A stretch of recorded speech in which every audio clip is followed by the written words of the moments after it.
El conte del tió. Un dia, com moltes tardes d'hivern, en Roc i la Maria estaven jugant dins de casa. Funny photo, though. It's amazing. God, I look good. A l'hivern els encantava jugar fora amb la neu, però aquell any encara no havia nevat. «Passa la pilota», va dir en Roc. «Jo estic cansada de jugar a pilota.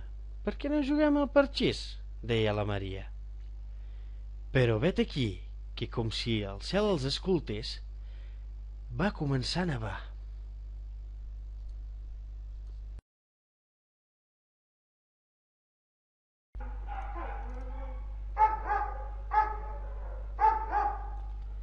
Va arribar l'hora d'anar a dormir i al veure que nevava van pensar que potser demà podrien jugar amb la neu. Aquella nit a fora hi feia un fred d'hivern. Tot semblava que si nevava quedaria ben emblanquinat.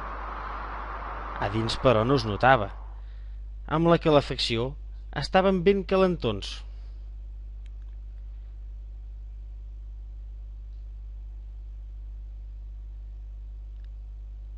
Al cap de poc de que comencés a nevar, tot el paisatge ja es va emblanquinar. Era el blanc de la neu, i potser sí que podrien jugar amb la neu demà.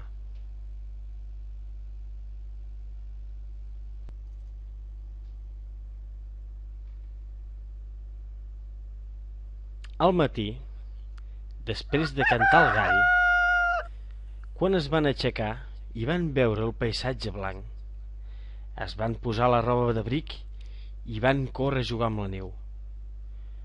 Però primer van haver d'esmorzar i rentar-se les dents. «Fem una guerra de neu», va dir la Maria. «No, fem un ninot de neu», va dir en Roc.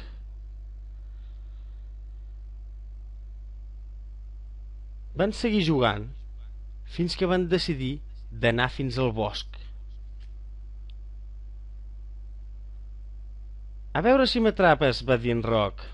«Ja veuràs com sí», va dir la Maria.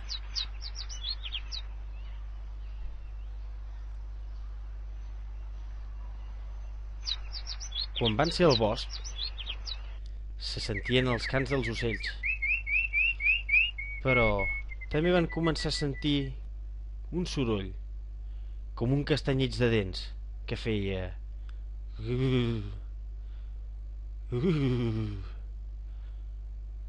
En Roc i la Maria no sabien pas què era allò. S'hi van acostar i tornaven a sentir.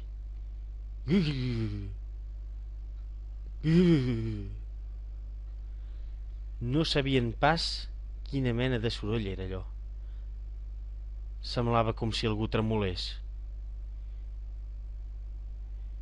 I de cop van veure una soca que tremolava. «Qui ets tu?», va preguntar en Roc. «Sóc el tió», va respondre aquella soca, «i és que tinc molt fred i per això tremolo».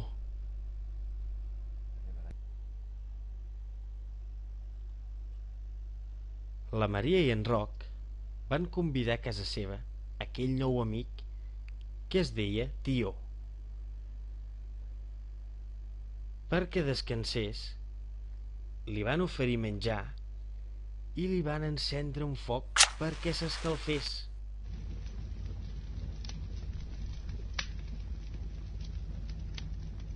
El Tió havia passat molt de fred a les muntanyes, que era d'on venia.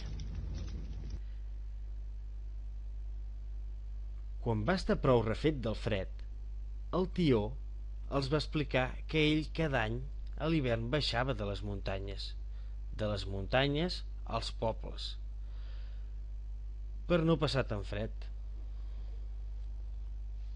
I tot xerrant, després de presentar-se com cal, van seguir parlant. i el tió els va explicar les seves històries i peripècies a la vora del foc.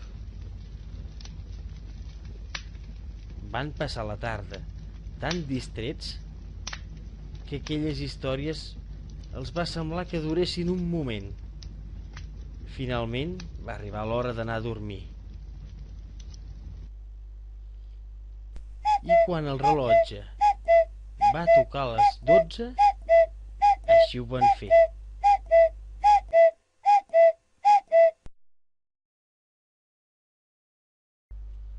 La Maria i en Roc estaven molt contents d'haver fet aquell nou amic. Durant tota la tarda van sentir moltes històries que els explicava el tió. De dalt a les muntanyes, de baix a les valls i de tots els boscos que hi havia entremig. I és que el tió tenia molts amics, conills, ocells i fins i tot alguna guineu. Així doncs, van anar a dormir molt contents, però també una mica cansats de tantes històries. Però el que no sabien és que el tió tenia que seguir el seu viatge, i aquest els va anar a dir adéu sense fer soroll. L'endemà al matí, els dos nens es van llevar, i després d'esmorzar i rentar-se les dents, van veure que el tió havia marxat. Això els va entristir una miqueta, tot i que ja sabien que el tió havia de seguir el seu camí.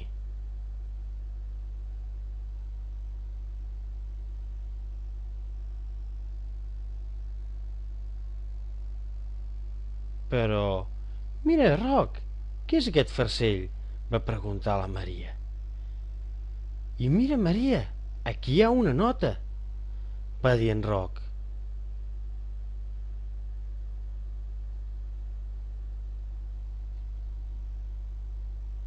I diu, deixa-m'ho llegir, i diu, gràcies i fins l'any que ve. Al llegir aquella nota, la Maria i en Roc van estar molt contents de saber que tornarien a veure el tió l'any següent. I encara van estar més contents quan van veure que dins del farcell el tió els havia deixat una pila de xocolatines. Mira, una xocolatina amb llet, va dir la Maria. I aquesta porta ametlles, va dir en Roc. Els dos nens van descobrir que ajudar els demés és gratificant, i si ets generós amb els altres ho són amb tu. En Roc i la Maria van mirar per la finestra i estaven molt contents d'haver fet aquell nou amic, el tió. I sabien que l'any següent el tornarien a veure. Això sí, quan tornés a nevar i el paisatge es tornés de color blanc com la neu. Com cada any havia fet, el tió va prosseguir el seu viatge. El viatge de tornada cap a les muntanyes, i l'hivern vinent, quan tornés a nevar, tornaria a baixar cap al poble, i ara sabent que hi tenia dos nous amics.